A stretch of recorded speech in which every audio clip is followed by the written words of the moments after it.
Now, I'm not a big fan of content where it's just literally me reading you the news. However, today I want to talk about this and basically just violate my own rule and discuss this article that's I've seen getting shared a lot by my friends on Twitter.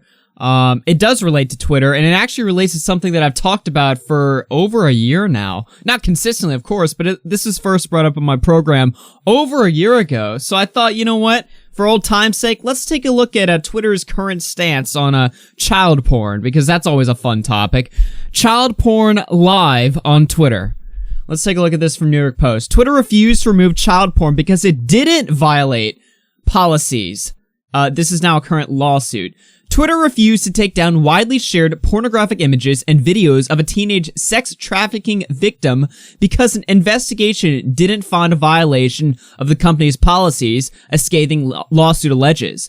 The federal suit filed Wednesday by victim and his mother in the Northern District of California alleges Twitter made money off the clips, which showed a 13-year-old engaged in sex acts and are a form of child sexual abuse material or child porn, the suit states. The teen, who is now 17 and lives in Florida, is identified only as John Doe and was between 13 and 14 years old when sex traffickers posing as a 16-year-old female classmate started chatting with him on Snapchat, the suit alleges.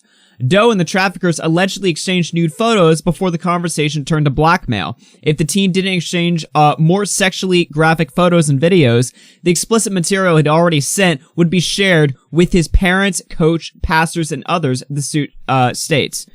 Doe, acting under duress, initially compiled and sent videos of himself performing sex acts and was also told to include another child in his videos, which he did, the suit claims. Eventually, Doe blocked the traffickers and they stopped harassing him, but at some point in 2019, the videos surfaced on Twitter under two accounts that were known to share child sexual abuse material, court papers allege. Over the next month, the videos would be reported to Twitter at least 3 times. First on December 25, 2019, but the tech giant failed to do anything about it until a federal law enforcement officer got involved, the suit states.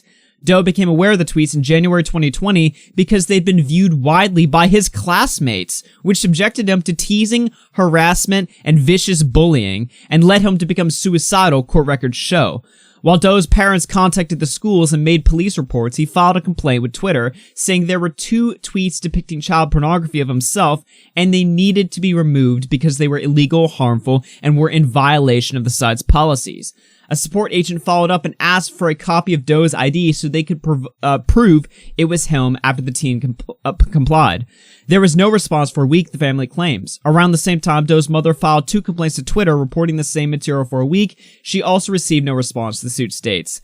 Finally, on January 28th, Twitter replied to Doe and said they wouldn't be taking down the material, which had already racked up 167,000 views and 2,223 retweets, the suit states. Thanks for reaching out. We received the content and didn't find a violation of our policies, so no action will be taken at the time, the response reads, according to the lawsuit. If you believe there's a potential copyright infringement, please start a new report. If the content is hosted by a third-party website, you'll need to contact the website support team to report it. Your safety is the most important thing, and if you believe you are in danger, we encourage you to contact your local authorities. In his response, published in the complaint, Doe appeared shocked. What do you mean you don't see a problem? We both are minors right now, and we're minors at the time of these videos being taken. We were both 13 years of age. We were baited, harassed, and threatened to take these videos that are now being posted without our permission. We did not authorize these videos at all, and they need to be taken down, the teen wrote back to Twitter.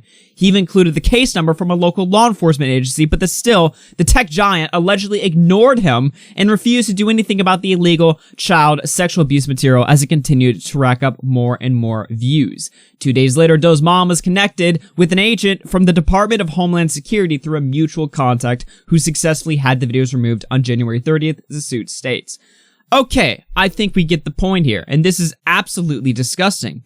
And this, it particularly strikes interest to me, not just because everyone's talking about this right now, but because I actually have covered Twitter's weird policies on child porn for a while now. This is a podcast that is dated back, I want to say, September 2019, which would have been about probably a little less than 18 months ago if I had to do the quick math in my head. This is featured from a memology video. where we're reading Twitter's strange policies at the time regarding child porn. What is not a violation of this policy? Discussions related to child sexual exploitation as a phenomenon or attraction towards minors are permitted. Yeah, that's right. You heard that right. They were permitted at the time, provided they don't promote or glorify child sexual exploitation in any way. Okay, so you can talk about it as long as you don't promote it. Folks, this has been a strange phenomenon for years on Twitter, where you'll find literal open, honest pedophiles. And yeah, some of them are probably trolls. Some of them are probably shit stirrers because they know the Twitter algorithm works. However, there's also probably, we know there's a fuckload of pedophiles on Twitter.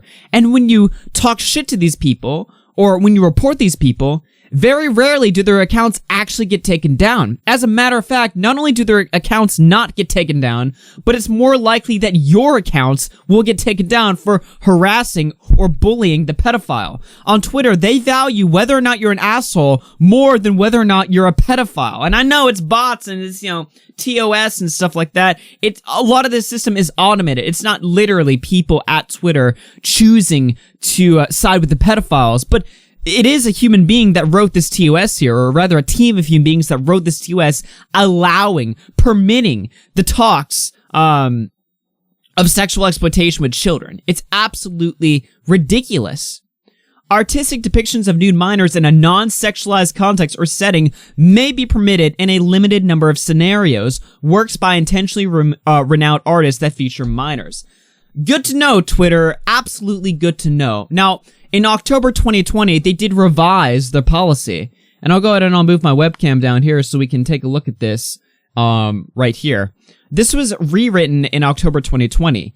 We now have a zero tolerance child sexual exploitation policy on Twitter.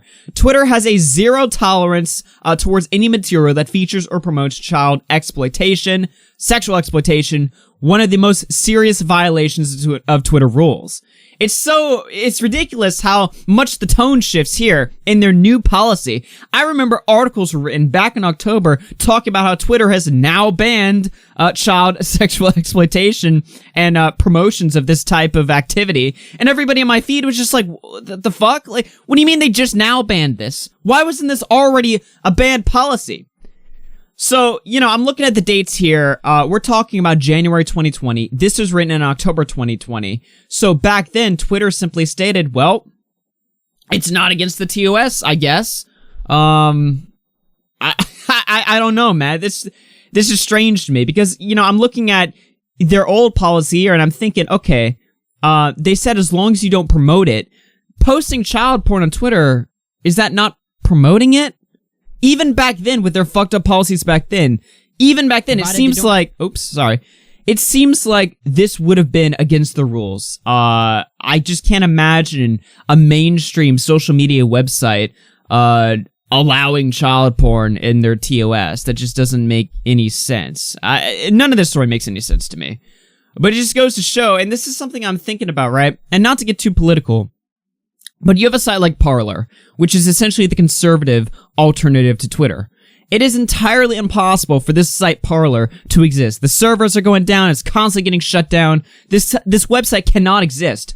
But there are literal websites that you can access through Google, not even through Tor, but just through Google, that openly allow child porn. These websites are allowed to exist, they're allowed to function, but, alternatives to, free speech alternatives to Twitter, they just can't run. It's too politicized.